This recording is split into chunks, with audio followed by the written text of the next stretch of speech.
Welcome back. In today's feature, we take an early look at a wild courtroom moment straight out of Florida.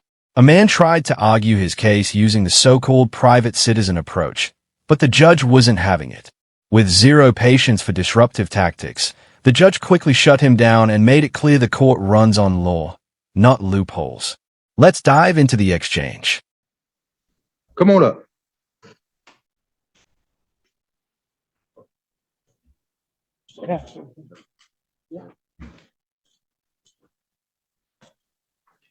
All right, Mr. Baker, you're before the court today for your arraignment. And let's see. You're not. Have you hired an attorney? No, sir. Do you plan on hiring one? No, sir. Are you going to represent yourself, or do you wish to have the public defender to represent you? No, sir. I'm representing my. Honestly, given his haircut, it wasn't all that shocking that he decided to represent himself in court. And like many who follow the sovereign citizen path, he carried the same disheveled look that seems to come standard with their arguments. All right, you're before the court today for your arraignment. You've been charged by way of an information with possession of a cocaine, possession of a controlled substance, count 1 and 2. Those are both third-degree felonies, punishable to 5 years in the Florida Department of Corrections and a $5,000 fine. You have a count 3, which is fleeing or attempting to elude high-speed reckless. I believe that should be a second-degree felony, punishable to 15 years in the Florida Department of Corrections and a $10,000 fine.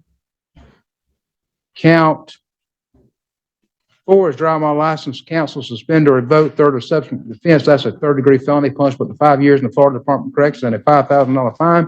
And count 5, possession of marijuana less than 20 grams, which is a first-degree misdemeanor, punishable to 1 year in the county jail and a $1,000 fine. So you're looking at a total of about 30 years in the Florida Department of Corrections if you're convicted of everything and you get the maximum sentence. And you're still wishing to represent yourself? The judge made it clear that he could be facing up to 30 years if convicted. So this really isn't the moment to make reckless choices. Accepting the free lawyer guarantee by the Constitution would be the smarter path forward. If you'll raise your right hand to be sworn in. Yes, sir. All right, Mr. Baker, state your name. Lee Baker. And Mr. Baker, you have asked to represent yourself. Is that correct? Yes. How far did you get in school? 9th grade. Okay. And so you can read and write? Yes. Okay. Are you employed? No, sir. All right. How do you make a living? I'm unemployed right now. I was living with someone else. Sir? I'm unemployed. I was living with someone else. I just got out of jail about 5 months ago. Okay. Well, what is your trade? I have my own business, All right. What kind of business? a cleaning business. Okay. And have you ever represented yourself before? Yes. All right. Let's see. Are you under the influence of any drugs or alcohol today, which would affect your ability to make this decision to represent yourself? No. Have you ever been diagnosed with a mental illness that would affect your ability to to make this decision? One day, I wouldn't be surprised if a study concludes that sovereign citizens are just ordinary people with some questionable habits that set them apart from the rest. You understand that attorneys are trained in the rules of evidence, criminal procedure, and the law, and they're there to assist you in preparing pretrial motions, preparing for pretrial hearings, and to participate in discovery, and also preparing for trial.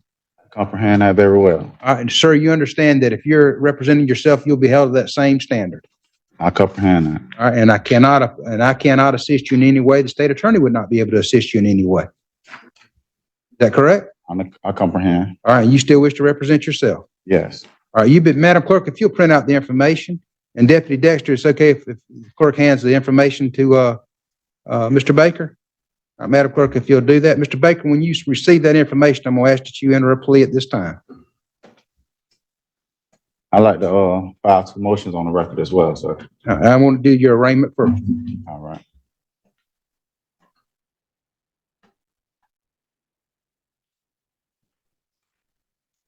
All right, whenever you're ready, you'll let me know and you enter your plea.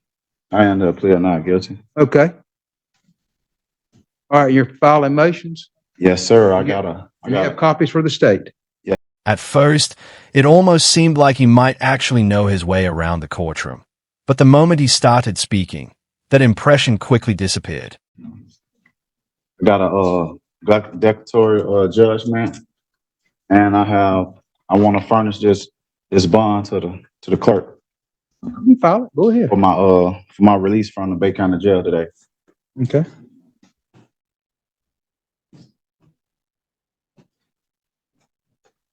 That's declaratory judgment. That's for the clerk only. Now you're providing a copy of the state, everything you've given the clerk. The bond, I shouldn't have to give the bond. The bond goes straight to the clerk. Anything you file that you want me to consider, you have to provide a copy to the state, sir. That's you're representing yourself. You have to know those rules. If you don't, you're going to mess up. That. If you're not providing to the state, I'm not going to consider it. Okay. And the clerk doesn't make any determinations on that. All the clerk determines is whether you're indigent or not. I'm not talking about the bond for the declaratory judgment. I'm talking about the bond for the clerk to release me today. It's almost amusing that someone convinced you felony drug charges could be solved with a simple bond filing. But the reality is far different. And that supposed get-out-of-jail-free plan isn't how the system works. About my eligible obligation. What are you talking about? Sir? What are you talking about? I'm talking about eligible obligation. On the USCA. Oh, you talking all that kind of stuff. I'm striking all that. And if I hear it again, I'm not going to let you represent yourself. I promise you. He's already entered a not guilty plea. We'll set this for a pre-trial. We'll set it for don't ask me any questions like that, sir. I'm not answering any questions. If you want to file a motion, file your motion. We'll set it for our December. When's that motion day in December? December 19th at 9 o'clock. Sir, you may, if you're going to do the sovereign citizen and all that, you may want to consider having the attorney. I'm a private citizen, sir. I'm not a sovereign citizen. I'm a private. In the end, it makes no difference whether someone calls themselves a private citizen, a state national, or anything else. If they act like a sovereign citizen, that's exactly what they are. If you're going to pursue that, you may want to reconsider representing yourself. No, sir. But I'm not going to pay attention to any of that, and I'm going to strike all that. Okay. So we'll see you December 19th at 9 o'clock. It's no problem. Oh, That's enough. I don't want to hear another word. okay. I'd like to also. Another one? I don't want to hear another word. No, put him out. Put your hands on me like that. Hush. Get him out of the courtroom. I don't want to hear another word. I just heard another word, Mr. Baker. Hush. Whoa. Mr. Baker, I'm going to appoint the Office of Public Defender to represent you. I'm going to find that you're not competent to represent yourself at this time. I'm going to reverse my decision. The Office of Public Defender is going to represent him. We'll keep it on that December 19th date. I just did. That's certainly one way to lose the right to represent yourself. And with a court date already scheduled for mid-December, the judge took a moment to faintly remind him who holds the authority in that courtroom. I'm unemployed. I was living with someone else. I just got out of jail about 5 months ago. Okay. Well, what is your trade? I have my own business. What kind of business? A cleaning business. Okay. And have you ever represented yourself before? Yes. All right. Let's see. Are you under the influence of any drugs or alcohol today, which would affect your ability to make this decision to represent yourself? No. Have you ever been diagnosed with a mental illness that would affect your ability to make this decision? I'm definitely looking forward to the next hearing. While the judge has ordered counsel for the defendant, it's unlikely this sovereign citizen will accept it without a fight, which means more courtroom drama ahead.